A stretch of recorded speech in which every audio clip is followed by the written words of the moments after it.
ونستعينه ونستغفره ونؤمن به ونتوكل عليه ونعوذ بالله من شرور أنفسنا ومن سيئات أعمالنا من يهده الله فلا مضل له ومن يضلل فلن تجد له وليا مرشدا وأشهد أن لا إله إلا الله وحده لا شريك له ولا ضد ولا ند ولا مثيل له ولا مثال له وأشهد أن سيدنا ومولانا ومعلمنا ومرشدنا ومخرجنا من الظلمات إلى النور محمدا عبده ورسوله أرسله الله بالحق بشيرا ونذيرا وداعيا إلى الله بإذنه وسراجا منيرا فقد بلغ الرسالة وأدى الأمانة ونصح الأمة وكشف الغمة فترك أمته على المحجة البيضاء ليلها كنهارها لا يزيغ عنها إلا هالك اللهم صل وسلم وبارك عليه وعلى آله وأصحابه وأزواجه وذرياته وأهل بيته أجمعين أما بعد فأعوذ بالله السميع العليم من الشيطان الرجيم بسم الله الرحمن الرحيم والشمس وضحاها والقمر إذا تلاها والنهار إذا جلاها والليل إذا يغشاها والسماء وما بناها والأرض وما طحاها ونفس وما سواها فألهمها فجورها وتقواها قد أفلح من زكاها وقد خاب من دساها صدق الله العظيم رب اشرح لي صدري ويسر لي أمري واحلل عقدة من لساني يفقه قولي آمين يا رب العالمين۔ انسان اللہ پاک کی بڑی پیچیدہ تخلیق ہے۔ ایک کمپلیکیٹڈ قسم کی یہ تخلیق ہے، اہم اتنی ہے کہ پوری کائنات اس کے گرد گھومتی ہے،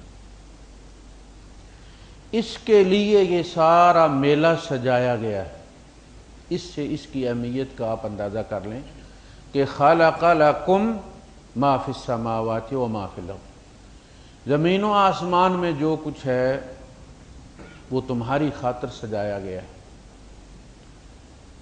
تم مدار ہو اس کائنات کا، تم یونیورس اورینٹڈ چیز ہو۔ جب یہ اپنے مقام سے گرتا ہے تو پھر یہ ان چیزوں کی کہ جو اس کی خادم ہیں ان کی پوجا شروع کر دیتا ہے، انہیں خدا بنا لیتا ہے، اور یہ ایک پاگل پن کی نشانی ہے، جنون کی نشانی ہے۔ انسان کو اللہ پاک نے دو متضاد الصفات چیزوں سے پیدا کیا، جس طرح پانی دو مختلف گیسوں سے بنا ہے اور پانی سے دونوں کی صفات الگ ہیں، یعنی ہائیڈروجن جلتی ہے اور دھماکے کے ساتھ جلتی ہے اور آکسیجن اسے جلنے میں مدد دیتی ہے، اور جو چیز بنی ہے وہ آگ بجھاتی ہے، پانی۔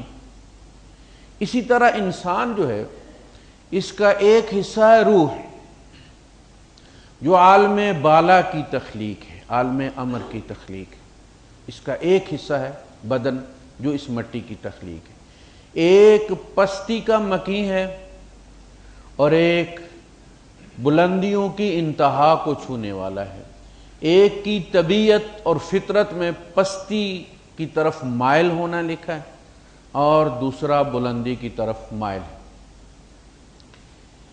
اگر انسانی جسم کو 100 سال بھی تقوی کی بھٹی میں رکھ کر بلند کیا جائے تو ذرا سی گرفت بھی جب ڈھیلی پڑے گی تو یہ پستی کی طرف گرے گا، اس لیے کہ پستی میں گرنا اس کی اصل ہے، اس کی اوریجن پستی ہے۔ آپ ایک پتھر ہے نا، میں اس کو 100 سال بھی اٹھا کے رکھوں نا، ذرا سا بھی میرے ہاتھ سے چھوٹے گا تو وہاں ذرا دیر بھی نہیں رکے گا کہ 100 سال جو میں اس جگہ رہا ہوں اس نے ہمیشہ گرنا ہے۔ غبارہ ہے، آپ اس کو پکڑ کے رکھیں، 100 سال آپ اس کو پکڑ کے رکھیں، آپ کے ہاتھ سے دھاگا چھوٹے گا تو وہ اوپر جائے گا، اس لیے کہ اس کے اندر ایک ایسی چیز ہے جس کی فطرت میں بلندی ہے۔ روح جو ہے یہ 100 سال بھی گناہ کی زندگی گزارے، ایک لمحہ بھی اگر اسے ملے گا تو یہ بلندی کی طرف شوٹ کرتی ہے، اسی لیے توبہ رکھی گئی۔ توبہ کا دروازہ اسی لیے کھلا رکھا گیا ہے کہ نفس کی ذرا سی بھی گرفت اگر کمزور ہوتی ہے اور کوئی روح آ کے دروازہ کھٹکھٹاتی ہے تو اسے اللہ کا دروازہ بند نہ ملے، اس کی فطرت میں بلندی ہے۔ لہذا کوئی شخص یہ نہیں کہہ سکتا کہ جی میں 100 سال یا 1000 سال میں نے تقوی کی زندگی گزار لی اور اب میری فطرت میں بلندی نہیں۔ ذرا سی ڈھیل ہوئی اور انسان حیوان بن گیا، پستی کی طرف جا کے گرا۔ لہذا آخری سانس فیصلہ کرتی ہے کہ انسان کہاں کھڑا تھا۔ آخری سانس جب نکلی ہے تو وہ کہاں کھڑا تھا، پستی میں تھا یا بلندی میں تھا؟ دوسری چیز اسی انسان سے متعلق کہ یہ ہمیشہ سے 2 قسم کی گمراہیوں میں مبتلا رہا ہے، ایک علمی گمراہی اور ایک عملی گمراہی، اور 2 ہی چیزوں کے لیے شریعت آتی رہی ہے، ایک علمی تزکیہ اور ایک عملی تزکیہ۔ آپ قرآن حکیم کو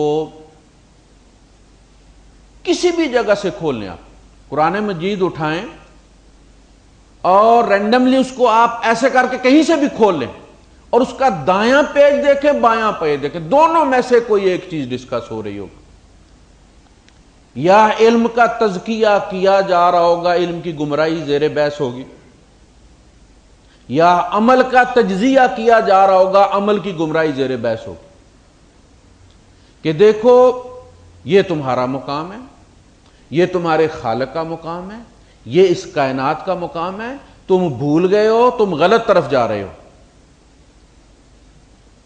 اور اگر تم صحیح جگہ ہو تو پھر تمہیں یہاں ہونا چاہیے۔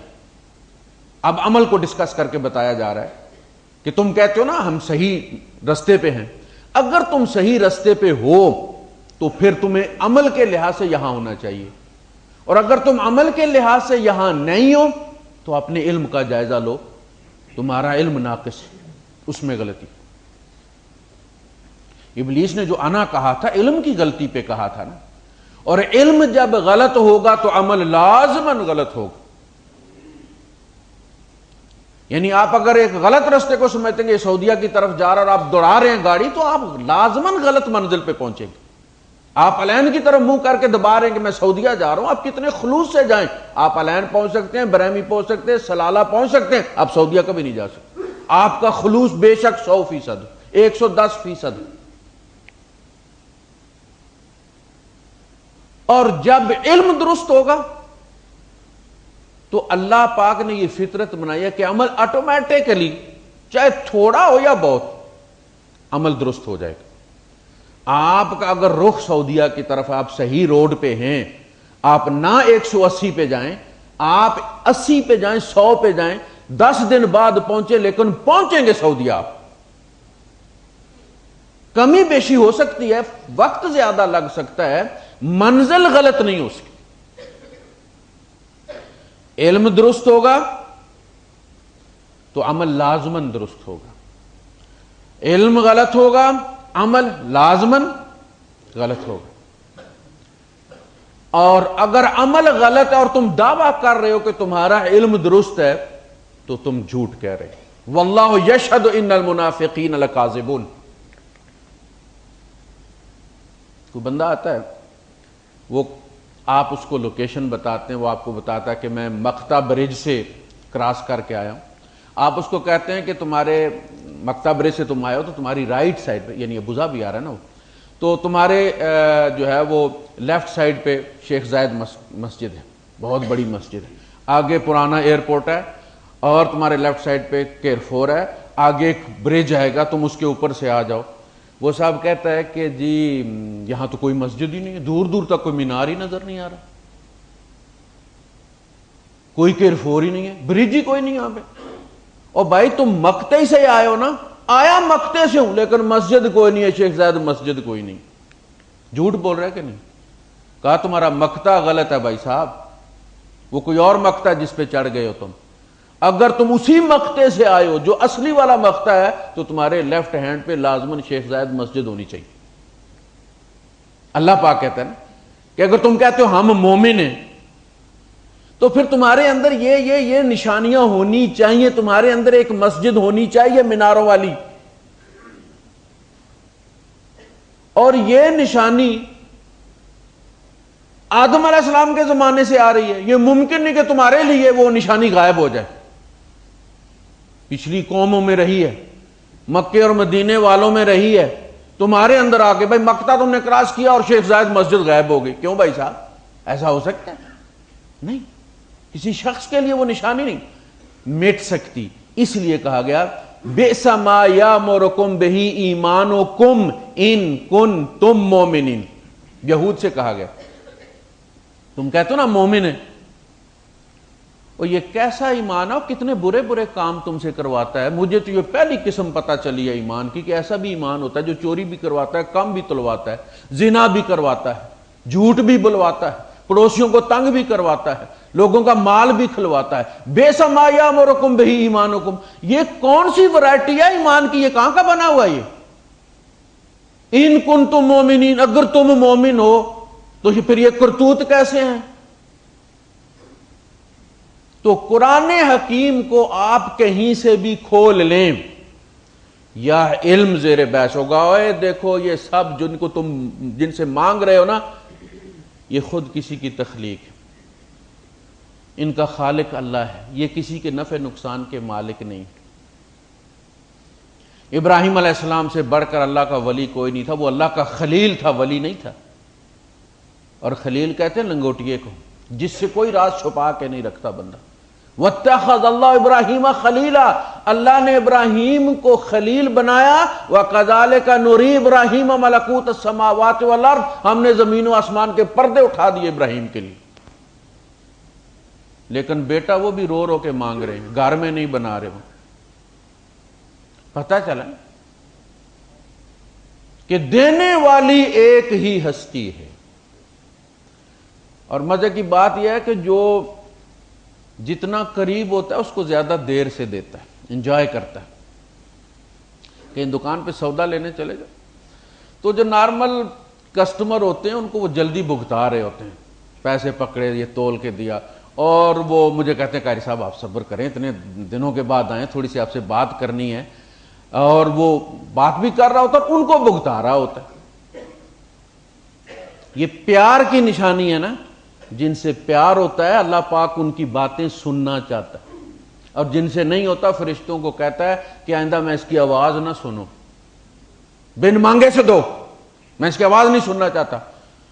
اور حدیث کے الفاظ ہیں کہ جس سے پیار کرتا ہے فرشتوں سے کہتا ہے مہلن مہلن، ٹیک اٹ ایزی، تھوڑی دیر لگاؤ، مجھے سننے دو، لگا ہوا ہے، مجھے اس کی آواز اچھی لگ رہی ہے۔ تو یا علم کو درست کرتا ہے یا عمل کو درست کرتا ہے۔ ہم نے تو اسے صرف ایصال ثواب یعنی مردوں کے لیے سمجھا ہے نا، یہ قرآن زندوں کے لیے آیا ہے۔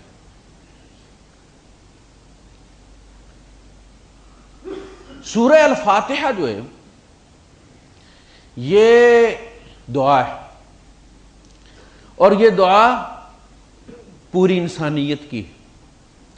انسانیت کی دعا ہے اللہ کے دربار میں بعثت محمدی کے لیے. یعنی دو ہی قومیں تھیں نا اس وقت اہل کتاب کی، عیسائی تھے، یہودی تھے.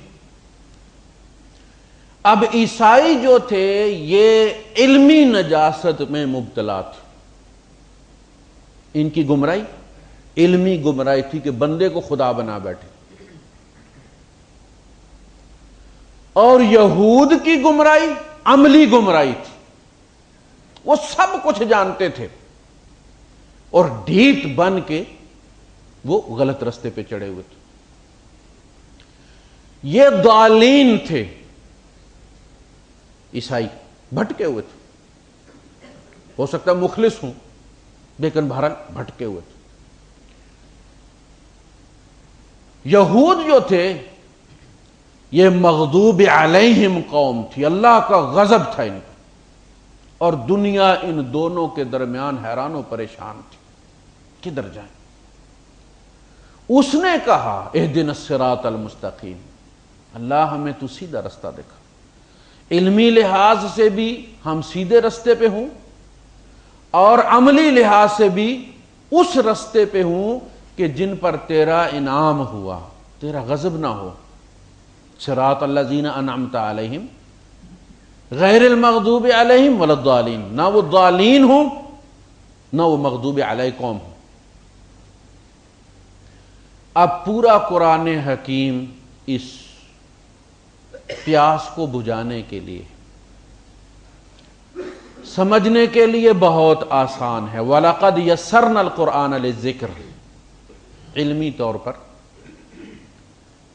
بڑی وَلَقَدْ صَرَّفْنَا، ہم نے اس میں گھما پھرا کے مثالیں بیان کی تاکہ سب کی سمجھ میں آ جائیں. بکریاں چرانے والے کی سمجھ میں بھی آ جائے، پی ایچ ڈی کی سمجھ میں بھی آ جائے. بڑے بڑے فلسفوں کا جواب اللہ پاک نے ایک ایک آیت میں دے دیا. یعنی اگر انسان پوری لائبریری پڑھ لے تو اسے وہ اطمینان حاصل نہیں ہو سکتا، اسے اپنے سوال کا جواب نہیں ملتا جو قرآن کی ایک آیت دے دیتی ہے. یہ جو لوگ مسلمان ہوتے ہیں نا یورپ میں پڑھے لکھے، تو یہ کوئی پاسپورٹ کے لیے مسلمان نہیں ہوتے. ہمارے یہاں ہوتا ہے لوگ برطانیہ جانے کے لیے قادیانی بن جاتے ہیں، وہ اس لیے نہیں کرتے. ان کی پیاس بجھتی ہے یا ان کے سوال کا جواب ملتا ہے. تو یہ علمی تزکیہ، عملی تزکیہ.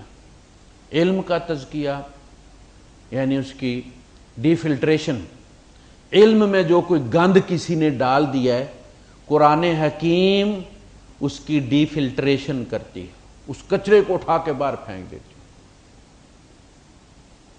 عمل میں اگر کسی نے اپنی طرف سے ایکسٹرا ڈال دیا ہے اس کی بھی ڈی فلٹریشن کرتی، اس کو بھی درست کرتا. اب نفس انسانی جس طرح دو گیسوں کے ملنے سے ایک تیسری چیز پانی بنتی، اسی طرح روح اور اس بدن کے ملاپ سے ایک چیز بنتی ہے جس کو نفس کہتے ہیں. ان دو چیزوں کو الگ کر دیجئے، نفس ختم ہو جائے گا.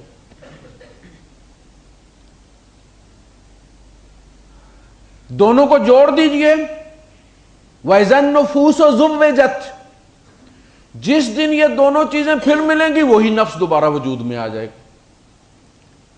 ہائیڈروجن آکسیجن کو الگ کر دیجئے، پانی غائب ہے. دونوں کو ملا دیجئے، پانی حاضر ہے. تقاضے دونوں کے متضاد ہیں. اسی نفس کے اندر فجور بھی رکھا ہوا ہے، دھماکے سے پھٹ پڑنے والا، ایک دم مشتعل ہو جاتا. یہ قابل اشتعال ہے انسانی نفس، اریٹیٹ ہو جاتا ہے. ایک چنگاری نکلی نہیں کہ یہ پھٹا نہیں. فَأَلْهَمَهَا فُجُورَهَا وَتَقْوَاهَا، ہم نے اس میں پھٹ پڑنے کی صلاحیت بھی رکھی ہے اور گیس بجھانے والا سلنڈر بھی ساتھ ہی لگا دیا. تقویٰ کیا ہے؟ اس پھٹنے سے بچانے والی چیز.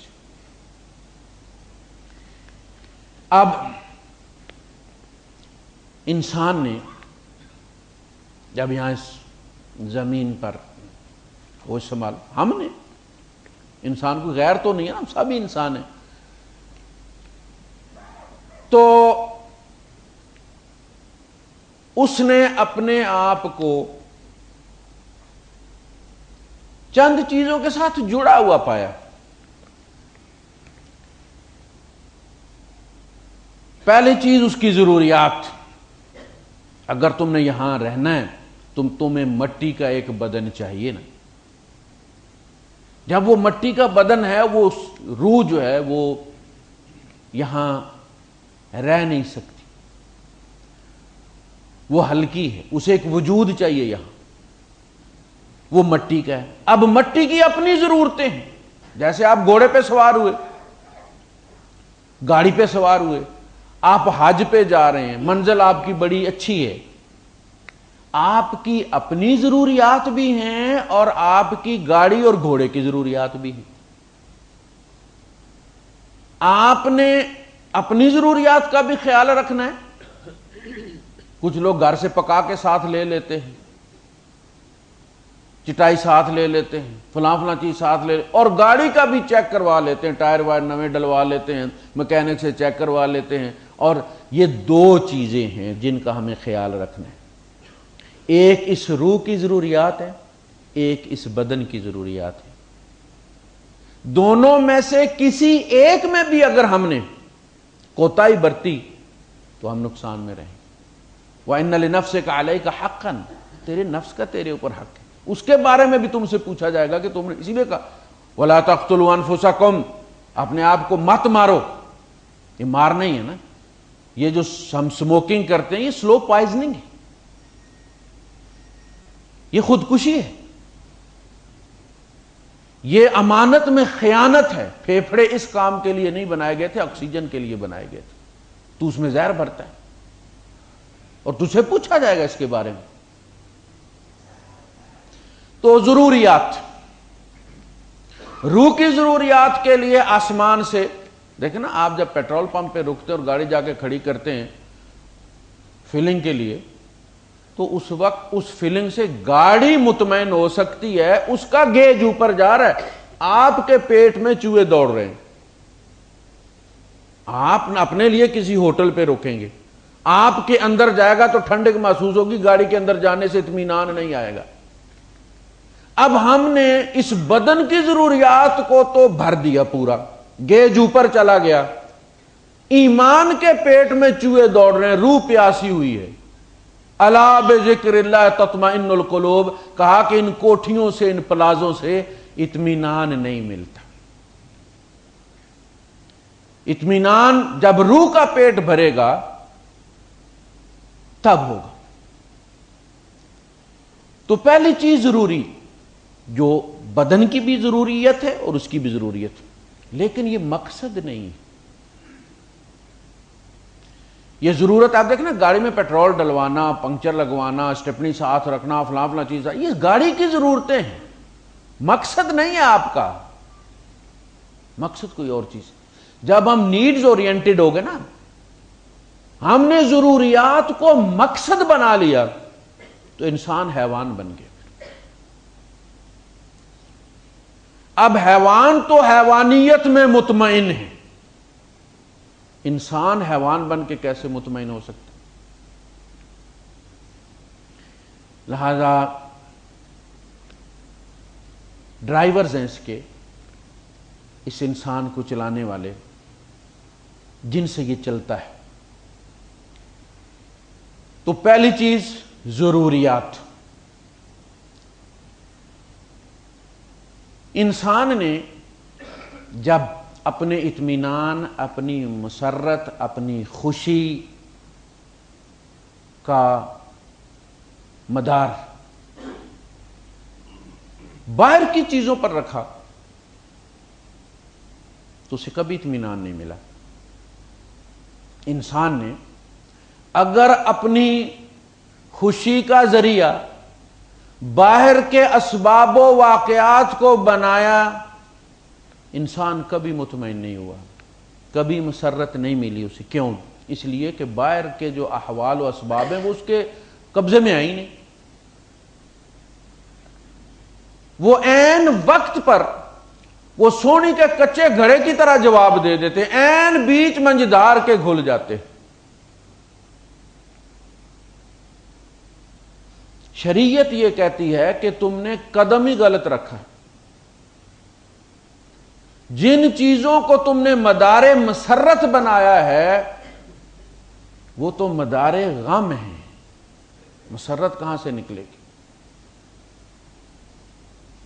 دیکھیں نا، پارک ہے، اس میں کوئی خوبصورت بچہ کھیل رہا ہے، آپ بیٹھے ہوئے بینچ پہ اور آپ دیکھ رہے ہیں اس بچے کو اور خوش ہو رہے ہیں اور آپ کا موڈ درست ہوتا جا رہا ہے۔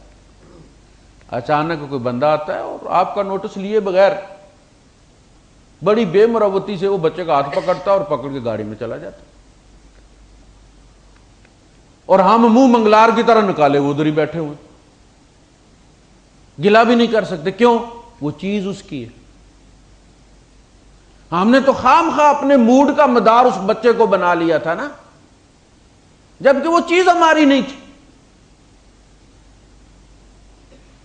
اسی طرح یہ باہر کی ساری چیزیں نہ احوال و واقعات نہ اسباب ہمارے ہیں۔ بچہ ہے، اولاد پہ ہم نے رکھ لی خوشی کی اور اللہ پاک نے اس کا ہاتھ پکڑا اور لے گیا، وہ چیز اس کی تھی۔ اب تم ٹکرے مار رہے ہو، ماں بال جو ہے وہ کھولے ہوئے کھینچ رہی ہے اور سینہ پیٹ رہی ہے، منع کیا گیا نا اسے کہ یہ جاہلیت کی نشانی ہے، یہ علم کی ضلالت ہے، یہ علم کی گمراہی ہے کہ تم نے ایک پرائی چیز کو اپنی چیز سمجھا ہوا تھا۔ اس لیے کہا گیا کہ النیاحہ، جس کو نوحہ کہتے ہیں ہماری زبان میں، یہ نوحہ کرنا اور سینہ کوٹنا، ماتھا کوٹنا، یہ جاہلیت کی نشانی ہے۔ جاہلیت کی نشانی کا کیا مطلب ہے؟ کہ یہ علمی گمراہی کا ثبوت ہے، کہ پہلے دن سے تمہیں پتا ہونا چاہیے تھا کہ یہ تیری چیز نہیں جس پہ تو خوش ہو رہا ہے، یہ پرائی چیز ہے اور وہ لے جانے والا کسی وقت بھی لے جائے گا۔ اس لیے جب بھی کوئی اس قسم کا حادثہ ہوتا ہے تو ہمیں کیا تعلیم دی گئی ہے؟ انا للہ و انا الیہ راجعون، علم درست کرو، علم درست کرو، ہم سارے اللہ کے ہیں اور ہم سب کو وہ لے جائے گا، ہم نے اسی کی طرف جانا ہے۔ صرف ایک بچہ گیا، بچے کا باپ بھی جائے گا، اس کا دوسرا بھائی بھی جائے گا، تمہارا ہے کیا؟ یہاں رہنے کے لیے آیا کون ہے؟ انا للہ و انا الیہ راجعون یہ پاس ورڈ ہے تمہارے علم کا، کہ اس موقع پر اپنا علم درست کر لو۔ جیسے وہ پاکستان سے وہ ہمارے اخبار میں آتا ہے نا کہ جن لوگوں نے قبلہ درست کرنا اپنی مسجدوں کا، آج 12 بجے درست کر لینا، آج سورج بالکل جو ہے وہ بیت اللہ کے اوپر سے گزرے گا۔ یہ حادثے کے وقت بندے کا ایمان درست ہوتا ہے کہ اپنا علم درست کرو، اپنا علم درست کرو، یہ تمہاری چیز نہیں ہے۔ باہر کے احوال و اسباب پر جب مسرت کی بنیاد رکھو گے تو وہ بنیاد جو ہے وہ بڑی ناپائیدار ہوگی۔ تمہاری مسرت تمہارے اپنے اندر ہے، اپنے جذبات و احساسات پر مسرت کی بنیاد رکھو، اپنے احساسات و جذبات و شہوات کو درست کرو، ان کو مہذب بناؤ، ان کو سویلائزڈ بناؤ، تاکہ تم دائمی مسرت، کوئی چیز تمہیں پریشان نہ کرے۔ وہ جو کسی نے کہا کہ اگر یہ ہو جائے، ہماری یہ چیزیں درست ہو جائیں، ہماری ضروریات کا تعین ہو جائے، جذبات کا تعین ہو جائے، پھر خواہشات کا، شہوات کا، یہ ساری روح پہ کھلیں، روح کے تابع ہوں جو اللہ کی طرف سے آئی ہے، تو پھر تمہاری کیفیت یہ ہوگی کہ نہ شادی داد سامانے، نہ غم آورد نقصانے، نہ شادی خوشی کو کہتے ہیں، شادی مرگ اس خوشی کو کہتے ہیں جس کے نتیجے میں بندے کو ہارٹ اٹیک ہو جائے، بندہ مر جائے، اس کو کہتے ہیں شادی مرگ۔ نہ شادی داد سامانے، سامان آ جائے مل جائے مجھے کبھی خوشی نہیں ہوتی، نہ غم آورد نقصانے، کوئی نقصان آ جائے تو مجھے غمگین نہیں کرتا، اس لیے کہ میں نے اپنی خوشی اور اپنے غم کا مدار اسباب کو بنایا ہوا ہی نہیں ہے۔ دیکھنا بندے کا جنریٹر چل رہا ہو، بجلی آئے یا جائے اسے اس سے کیا ہے، اس نے تو بجلی پہ ڈیپینڈ ہی نہیں کیا ہوا نا، وہ تو بٹن ہی آف۔ ہم نے اپنے اندر جو روشنی کی ہے وہ باہر کی کوٹھیوں سے گاڑیوں سے نہیں کی، اس اولاد سے نہیں کی، جاب سے نہیں کی، ہمارے اندر کوئی اور جنریٹر چل رہا ہے، اللہ نور السماوات والارض، ہم نے روشنی اس نور سے کی ہوئی ہے جو کبھی آف نہیں ہوتا، لنچ بریک نہیں کرتا، ہالیڈیز نہیں ہوتی، کوئی چھٹی نہیں ہوتی، کوئی آف ڈے نہیں ہوتا۔ نہ شادی داد سامانے، نہ غم آورد نقصانے، با پیش ہمت ما ہر چے آمد بود مہمانے۔ میرے ایمان کے سامنے ان میں سے جو چیز بھی آتی ہے میں اسے بالکل مہمان کی طرح ٹیکل کرتا ہوں، انٹرٹین کرتا ہوں، اچھے طریقے سے اس کا استقبال کرتا ہوں اور اس کو رخصت کر دیتا ہوں۔ اللہ اللہ خیر سکے، اتنی ساری بات۔ اللہ پاک نے فرمایا انا جعلنا ما علی الارض زینۃ لھا لنبلوکم ایکم احسن عملا، یا نبلوہم ایہم احسن عملا۔ یہ زمین پر جو بھی ہم نے رکھا ہے یہ ساری اس کی رونق ہے، تاکہ ہم آزمائیں، دیکھیں، تمہیں مبتلا کریں کہ تم میں سے کون اچھا عمل کرتا ہے، اس کو اچھے طریقے سے انٹرٹین کرتا ہے۔ بس اتنا سارا امتحان ہے۔ اولاد پیدا ہوتی ہے تو بھی چیک کیا جاتا ہے، اولاد لی جاتی ہے مر جاتی ہے تو بھی چیک کیا جاتا ہے، اور نمبر دیے جاتے ہیں کہ یہ بندہ اتنے نمبروں سے پاس ہوا۔ جاب ملتا ہے تو بھی چیک کیا جاتا ہے، جاب جاتا ہے تو بھی چیک کیا جاتا ہے۔ ہر لمحہ یہاں کا امتحان کا لمحہ ہے، کوئی چیز دائمی نہیں۔ وَإِنَّا لَجَاعِلُونَ مَا عَلَيْهَا صَعِيدًا جُرُزًا، اور ایک دن آئے گا کہ ہم نے سب کو چٹیل میدان بنا دینا، مٹی بنا دینا، یہ سب برباد ہو جائے گا۔ 4 دن ایک بندہ امتحان دیتا اور اٹھ کے چلا جاتا۔ جیسے آپ دیکھتے ہیں نا یہ جو ہماری گاڑی ہوتی ہے ڈرائیونگ لائسنس کا، جب ہم ٹیسٹ دیتے ہیں تو بس پوری بڑی ہوتی ہے، ایک گاڑی آگے لگی ہوتی ہے ٹیسٹ والی، بندہ نیچے اترتا ہے گاڑی میں بیٹھتا ہے، 2 فرلانگ بھی نہیں چلاتا، وہ کہتا اترو، اور اتر کے چلا جاتا ہے چٹ پکڑ کے فیل یا پاس کی، اور دوسرا بندہ بیٹھ جاتا۔ یہی ہے نا، آج ہم بیٹھے، کل ہمارے والد صاحب تھے نا اس گاڑی پر، پرسوں دادا جیسے پردادا تھے نا، ٹیسٹ دیا انہوں نے، اپنا گلے میں لٹکا کے، وہ سیل کر کے ان کے گلے میں لٹکا دیا گیا ہے، اور قیامت کے دن کہا جائے گا کھولو بھائی اقرا کتابک، پڑھو، کفا بنفسک الیوم علیک حسیبا۔ تو یہ سارا کچھ جو بھی آپ کے پاس ہے یہ ضرورت کی حد تک اسے رکھیں، اسے اپنا ایم مت بنائیں، اسے اپنا ٹارگٹ مت بنائیں، اسے اپنا ہدف مت بنائیں، اسے اپنی منزل مت بنائیں، اس پر خوشی اور غم کا مدار مت رکھیں۔ اندر دیکھیں، آپ اپنے اندر جائیں، پورا جہان آباد ہے، 14 طبق بندے دے اندر تمبو وانگڑ تانے ہو، تم جاؤ تو صحیح اندر، دیکھو تو صحیح اندر کیا ہے۔ اس کو کہتے ہیں سفر در وطن۔ کبھی کبھی اپنے اندر بھی دورہ کیا کرو، بڑی پیاری اصطلاح ہے، سفر در وطن۔ کبھی آنکھیں بند کیا کرو، کوئی تنہائی کا لمحہ لیا کرو، ہر وقت کا ہنسنا تجھے برباد نہ کر دے، تنہائی کے عالم میں کبھی رو بھی لیا کر۔ اندر جاؤ، دیکھو، یہ اندر جب قیامت کے دن کھلے گا، جیسے حج پہ جو لوگ جاتے ہیں تو ایئرپورٹ پہ ایک ایک چیز ان کی کھول کے ایسے بکھیر دیتے ہیں، یہ بکھرنی ہے کسٹم والوں کے یہاں حشر کے میدان میں، اور مسافروں کی لائن لگی ہوئی، سارے دیکھ رہے ہوتے ہیں۔ اگر تم چاہتے ہو کہ رسوائی نہ ہو تو وہ چیز سامان میں مت رکھو جو کھلے تو تمہیں بری لگے. یہاں سے حشیش لے کے مت چلو، زہر مت لے کے جاؤ. تو کبھی اپنے اندر جا کے وہ کھول کے دیکھو ہے کیا، کسی کو نہ بتاؤ لیکن اپنے اندر جاؤ تو صحیح، سفردار وطن تو کرو.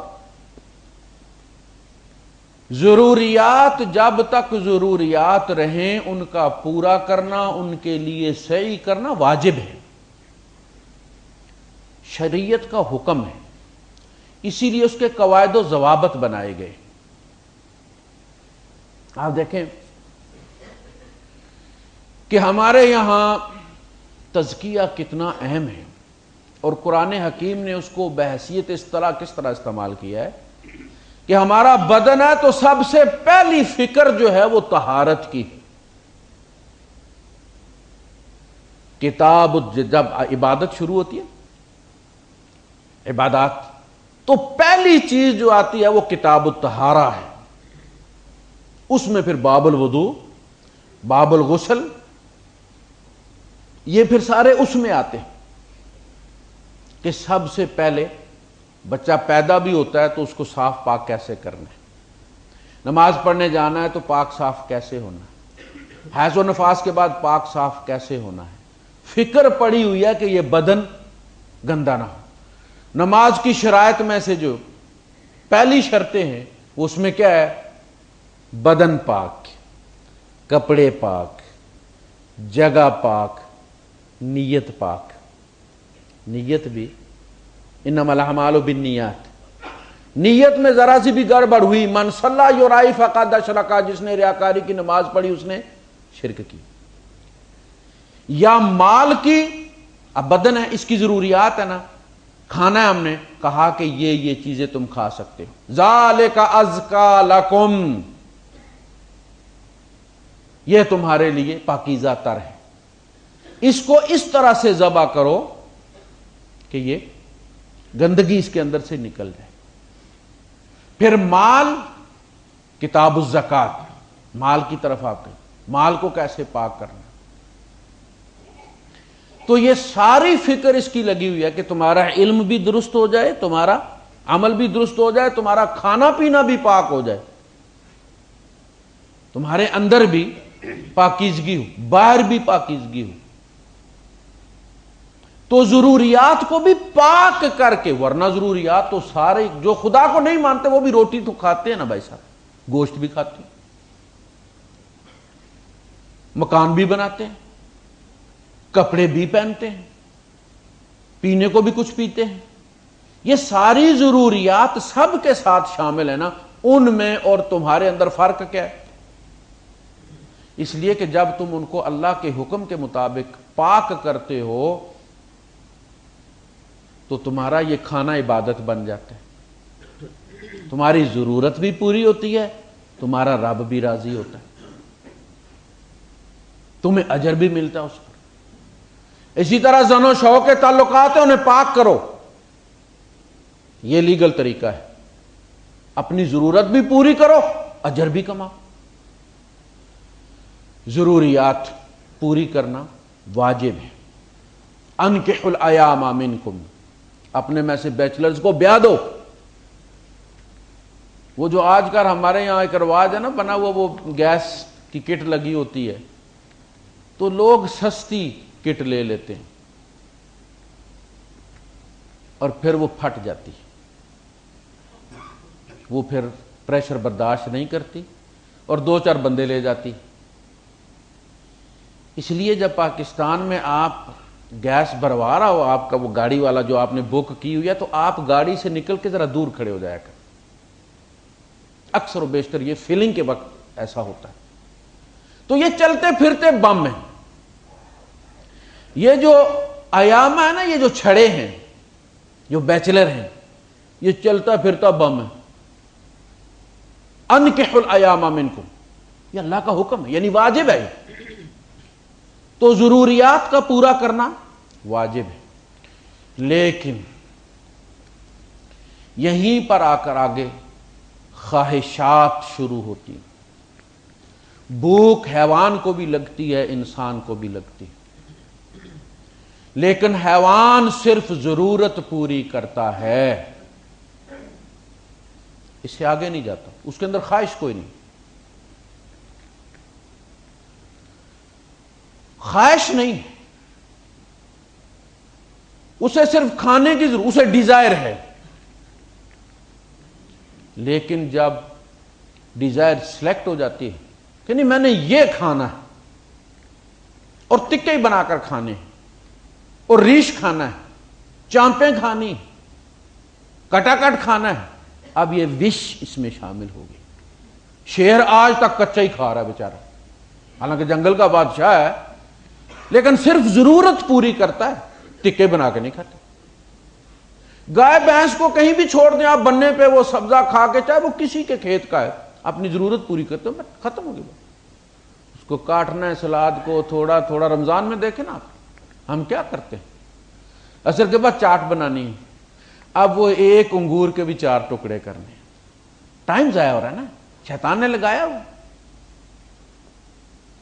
روزہ کیا رکھ لیا ہم نے کہ اب ہمارے لیے 7 خون حلال ہو گئے، ایک انگور کے 4 ٹکڑے کرنے ہیں، سیب کو چھوٹا چھوٹا کرنا ہے، کیلے کو چھوٹا چھوٹا کرنا ہے، او بھائی ایسے ہی کھا سکتے ہیں ہم؟ نہیں، ٹائم ضائع کرنا۔ وش، چھت چاہیے، یہ ہماری ضرورت ہے، لیکن اس چھت میں پھر کون سا پتھر لگے گا، کہاں سے آئے گا، گھاس اٹلی سے آئے گی، کیا کیا، اب یہاں شیطان، یہاں جیسے کہتے ہیں نا کہ Satan is hidden in details, شیطان ہمیشہ تفسیر میں آ کے بیٹھا ہوتا، ترجمے میں نہیں۔ شیطان ضرورت میں نہیں ہوتا، شیطان خواہش میں آ کے بیٹھا ہوتا، جو ہی آپ اس کی پٹاری کھولتے ہیں خواہش کی، وہ پھر کہتا ہے یہ والا نہیں، یہ والا، یہ والا نہیں، یہ والا، یہ ٹوٹی نہیں، اتنے 100 درہم والی، یہ والا نہیں، یہ والا، یہ سیٹ نہیں، یہ سیٹ۔ یہیں سے پھر تو شیطانی رستہ کھلتا ہے، اس لیے کہ ایک جگہ کے وسائل جواب دے دیتے ہیں، پھر یہ کہ وسائل کا بھی ایک مثبت، اگر آپ کو اللہ پاک نے دے دیا ہے تو اس کا مطلب یہ نہیں کہ اس میں دوسروں کا حق نہیں ہے، جتنا زیادہ ہے اس میں دوسروں کے حقوق زیادہ ہیں، اور آپ کا امتحان ہے۔ الذین فی، اللہ پاک نے فرمایا کہ مومن ایسے ہوتے ہیں، قد افلح المومنون الذین هم فی صلاتہم خاشعون۔ اب تمہیں دعویٰ نا ایمان کا، یہ نشانیاں دیکھو تمہارے اندر ہیں یا نہیں۔ ڈاکٹر کو جا کے آپ کیا بتاتے ہیں کہ جی مجھے یہ بھی ہوا ہے، وومٹنگ بھی ہوئی ہے، اور پیچس بھی لگے ہیں، اور فلاں بھی ہوا ہے، فلاں بھی ہوا ہے، پھر ڈاکٹر تفصیل پوچھتا اور کہہ دیتا کہ آپ کو ڈائریا ہے، جی ایسا ہو گیا جی۔ آپ نشانیوں سے پتہ چلا نا، سمپٹمز اینڈ سائنز، کہا کہ مومن ایسے ہوتے ہیں، ذرا اپنا علم پیش کرو ان سمپٹمز پر، تم مومن ہو۔ اس میں کہا گیا الذین فی اموالہم حق معلوم للسائل والمحروم، جن کے مالوں میں سائل اور محروم کا حق ہوتا ہے، وہ جانتے ہیں کہ یہ کسی کا حق ہے، مجھے دینا، میرا امتحان ہے۔ یہ جو ہم سمجھتے ہیں نا کہ یہ غربت امتحان، اس کا بھی امتحان ہے، بیچارے غریب کا بھی، اور امیر کا بھی امتحان ہے، اس کے صبر کا امتحان ہے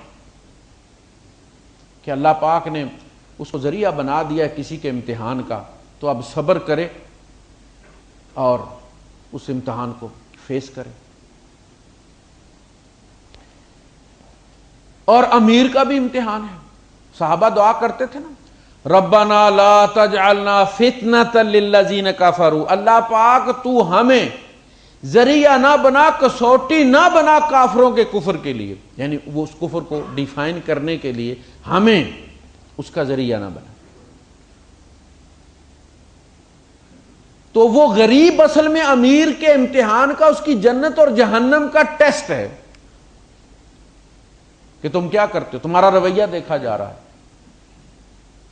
اور اس پر فیصلہ ہو جائے اس کے صبر کا، تمہارے شکر کا کہ تمہیں دیا ہے نا، دینے والا بنایا ہے نا، کیوں نہیں دعا کرتے کہ اللہ پاک سزا دینے والا بنا کے رکھنا؟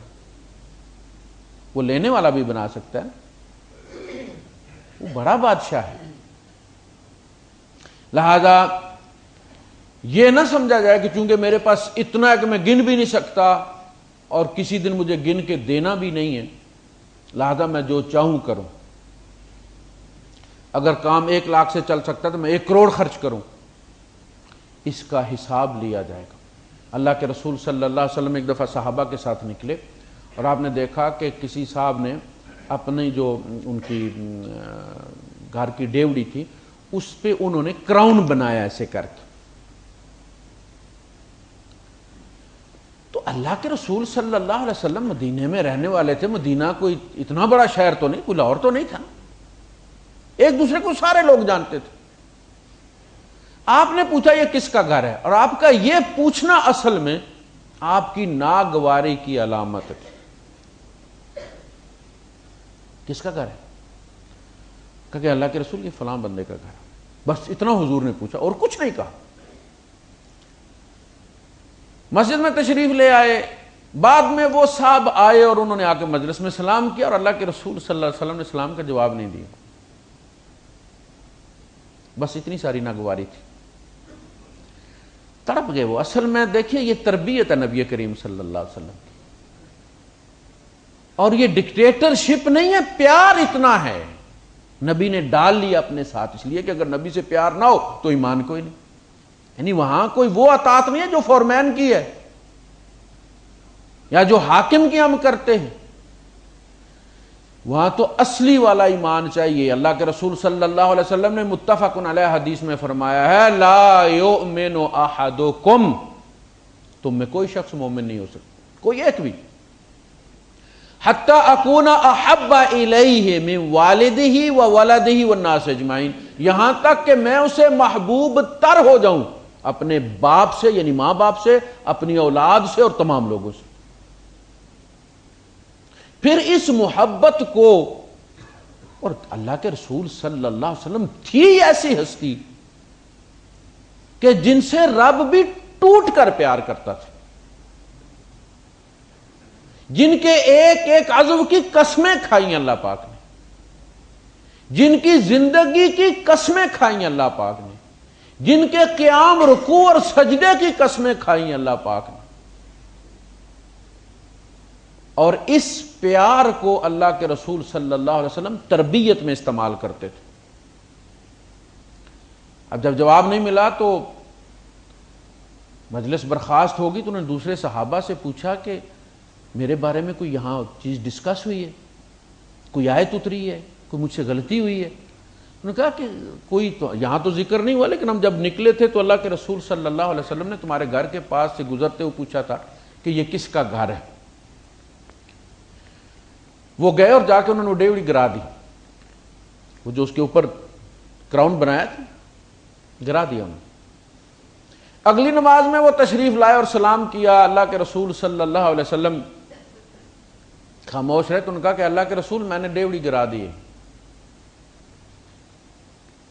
میں نے ڈیوڑی گرا دی ہے، جس نے آپ کو ناراض کر دیا تھا ختم کر دیا میں نے۔ یہ ممکن نہیں، نبی ناراض اور وہ چیز رہے۔ تو ہر چیز کی ایک حد ہوتی ہے، ضروریات، خواہشات کی حد میں جب دیکھیں، لعب کی اجازت ہے، لہو کی اجازت نہیں ہے، کھیل کی اجازت ہے، لیکن وہ کھیل جب مقصد سے غافل کر دے اس کی اجازت نہیں، پھر وہ کیا بن جاتا ہے؟ لہو۔ لہو کا مطلب ہے غافل کرنے والی چیز، الہاکم التکاثر، تمہیں غفلت میں ڈال دیا ہے تمہاری کثرت میں جمع کرنے کی تمہاری دوڑ۔ خیر، خواہشات ہو گئیں، پھر جذبات ہو گئے۔ کہا گیا کہ ان جذبات کا تزکیہ کرو، ان جذبات پہ اپنی خوشی کی بنیاد رکھو، اس لیے کہ یہ تمہارے اپنے ہیں، یہ ہر وقت تمہارے پاس رہتے ہیں، کوئی غیر ہاتھ پکڑ کے نہیں لے جا سکتا۔ ان کے بارے میں انہیں اللہ سے باندھ لو، تمہارا جذبہ اللہ کی ذات اقدس کے نام پر کھلے. جیسے آپ دیکھتے ہیں نا کوئی میسج آتا ہے اور اس میں کوئی تصویر ہوتی ہے یا ویڈیو ہوتی ہے تو وہ پوچھتا ہے آپ سے کہ یہ کس پہ کھولنا ہے, ریئل پلیئر پہ کھولنا ہے یا اڈوب پہ کھولنا ہے یا کس پہ کھولنا ہے, اور بعد دفعہ وہ کہتا ہے کہ جی اس پہ نہیں چل سکتا, کوئی اور ٹرائی کرو. من اعطا للہ, جس نے دیا تو اللہ کے لیے دیا. جب ہم دیتے ہیں تو کوئی پیچھے موٹیو ہوتا ہے نا, کوئی جذبہ ہوتا ہے نا دینے کا, یا ووٹیں لینی ہوتی ہیں یا اخبارات میں نام چھپوانا ہوتا ہے یا بلے بلے کروانی ہوتی ہے, بہت سارے وجوہات ہو سکتے ہیں. موٹیو کوئی بھی ہے, بظاہر تو آپ دے رہے ہیں, سب دیکھ رہے ہیں کہ آپ غریب کو دے رہے ہیں. من اعطا للہ ومنع للہ, جس نے دیا تو اللہ کے لیے دیا, روکا تو اللہ کے لیے روکا. وَأَحَبَّ لِلَّهِ وَأَبْغَضَ لِلَّهِ, محبت کی تو اللہ کے لیے کی اور نفرت کی تو اللہ کے لیے کی. یہی چار چیزیں, ایک ہمارے مٹیریل کے ساتھ تعلق رکھتی ہے, ایک ہمارے اندر کی دنیا سے تعلق رکھتی ہے. غصہ آتا ہے, کیوں آیا بھائی غصہ؟ میری نافرمانی ہوگی. جب رب کی نافرمانی ہو رہی تھی تو آپ کو کوئی تکلیف نہیں تھی. اب آپ کی ایک ہو گئی اور آپ خدا بن گئے. اب آپ نے کہا کہ نہیں چھوڑوں گا نہیں. اور جب وہ اللہ کی حدیں توڑ رہا تھا, کوئی بھی ہو, ہماری بیوی ہو, ہمارے بچے ہوں, ہمارے بھائی ہوں, ہماری نافرمانی کر دیں تو کہیں پناہ نہیں ہے ان کے لیے, اللہ کی بے شک کرتے رہے. اور محبت کرو تو اس کے پیچھے وجہ کیا ہو, وَأَحَبَّ لِلَّهِ, محبت کرو اللہ کے لیے. اب اس کا رتبہ اتنا ہے اللہ کے لیے. کہا جا قیامت کے دن اللہ پاک اعلان کرے گا اَيْنَ مُتَحَابِّينَ فِي اَيْنَ مُتَحَابِّينَ فِي اللَّهِ, اللہ کی خاطر محبت کرنے والے کہاں؟ کھڑے ہو جاؤ میرے عرش کے سائے کے نیچے آ جاؤ. کتنی بڑی بات ہے. لوگ کرتے ہیں نا محبت, مختلف وجوہات ہوتی ہیں, پیسے کے لیے کرتے ہیں, جاب کے لیے کرتے ہیں. کہا کہ اللہ کی خاطر.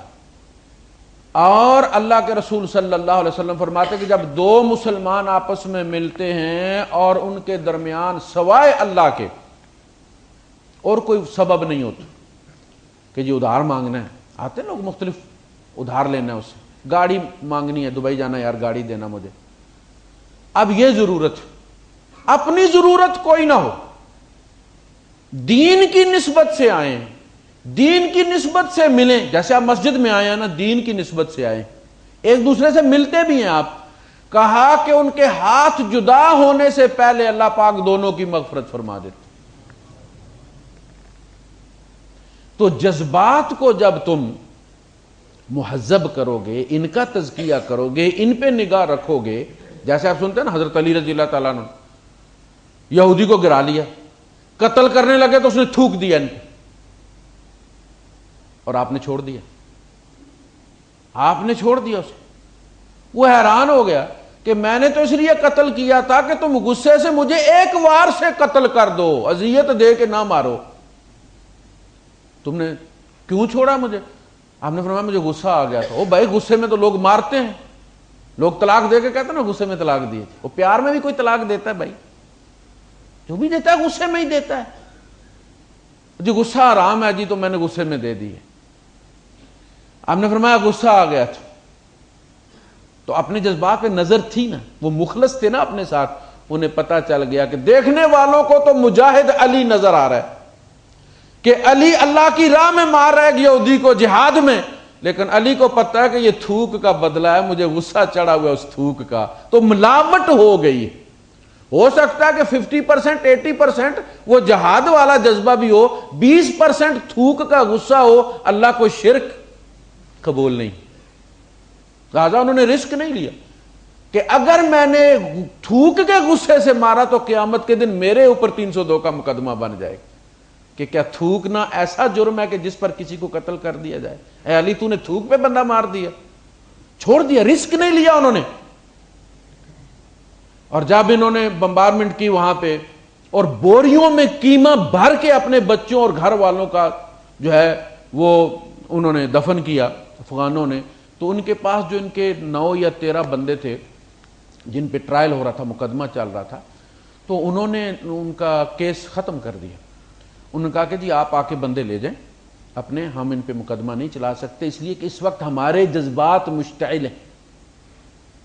ہم نے اپنے بیوی بچوں کے قیمے دفن کیے ہیں، ہم انصاف نہیں کر سکیں گے، لہذا آپ ان کو لے جائیں۔ یہ وہی حضرت علی رضی اللہ تعالیٰ عنہ والی بات ہے اس دور میں۔ انہوں نے کہا جی ہم چھڑا کے لائے، چھڑا کے نہیں لائے، انہوں نے جگہ دی تھی، بندے دیے تھے کہ آپ لے جائیں، ہم ان پہ مقدمہ نہیں چلا سکتے اس لیے کہ اس وقت ہم عدل نہیں کر سکتے، ہم غصے کی حالت میں۔ تو اپنے جذبات پہ نظر رکھنا، اسی لیے کہا جاتا ہے کہ بچے کو آپ غصے میں مت ماریں۔ جس وقت کو غصہ آیا ہوا اس وقت بچے کو مت ماریں، آپ اوائڈ کریں، آپ آگے پیچھے ہو جائیں کہ اور کام کرنا شروع کر دیں، گاڑی کا آئل بدلی کر لیں آپ اتنی دیر۔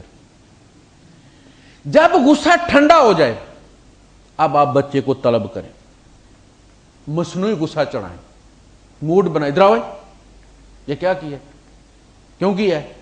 اب آپ اس کی وجہ بھی سنیں گے اور اگر وہ معقول وجہ ہوگی تو آپ قبول بھی کریں گے۔ وہ جو غصے میں ہم پکڑ لیتے ہیں بچے کو اور اس کے بعد اس کے منہ سے میں ہی نکل رہی ہوتے بیچارے کے، ہم اسے بات کرنے کا موقع ہی نہیں دیتے۔ ہو سکتا ہے کہ اس کے پاس معقول وجہ ہو،